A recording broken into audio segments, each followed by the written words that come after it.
And I want to say welcome to Administrator Zeldin. It's good to see you again. I understand you've had several hearings over the past few days, so I know you've been busy.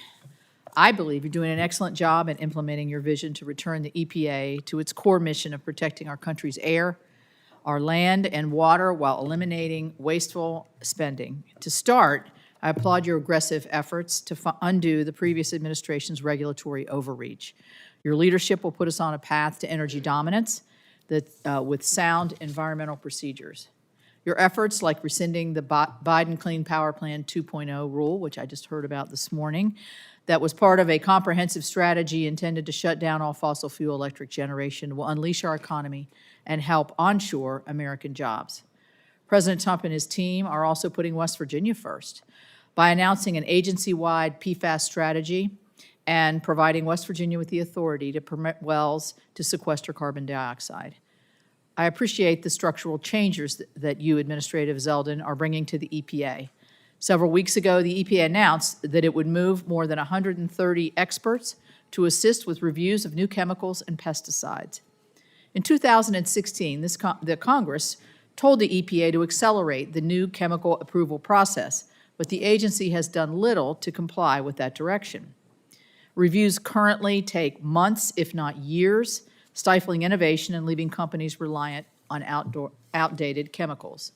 Addressing the pace of this process is crucial to maintaining our competitiveness in a global market, expanding our key industries, and onshoring critical supply chains. I appreciate that you, Administrator Zeldin, have taken into account my previous calls to provide more resources to address this issue. This leads us to why we are here today, the EPA's budget.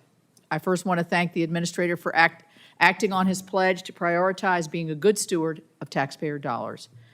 EPA has restored accountability to grant programs enacted through the Partisan Inflation Reduction Act. For example, in February, the EPA canceled a $50 million grant made to the Climate Justice Alliance under the IRA's Environmental Justice Grant Program.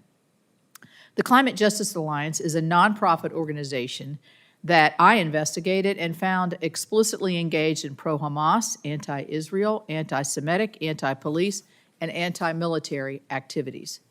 Some of these activities occurred while they were under consideration for an EPA grant awarded by the last administration. The EPA has taken immediate action to investigate and reclaim the $20 billion awarded under the so-called Green Bank program in the IRA. This money was rushed out the door before the end of the last administration under unprecedented and, I would say, suspicious terms.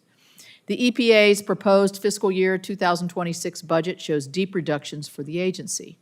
Some of these cuts reflect the best interests of hardworking Americans. For example, the budget proposes to cut $100 million from environmental justice programs that were added under the Biden administration and have unnecessarily imposed requirements that are burdensome for small, regulated entities or grant awardees. This is a welcome start, and it will reduce regulatory compliance burdens and allow taxpayers to beneficially impact and allow tax dollars to beneficially impact more entities. However, there are bipartisan programs that would be impacted if the proposed budget is enacted. Programs that have done much to help continuously clean up the air, water, and lands, as well as provide safe drinking water. For example, the proposed budget would reduce funding for the Brownfields program and includes an 89% cut to the Clean Water and Drinking Water State Revolving Funds. I and many of my colleagues have long been vocal about the importance of federal assistance for water infrastructure through the state revolving funds. In 2021, Congress made the largest bipartisan investment in the state revolving funds and water infrastructure in our nation's history, delivering more than $50 billion for drinking water, wastewater, and stormwater programs.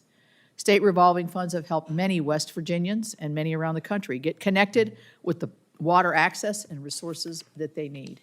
I hope we can work together through the appropriations process, as well as through the committee's reauthorization efforts to make sure that adequate resources remain available to support our water systems.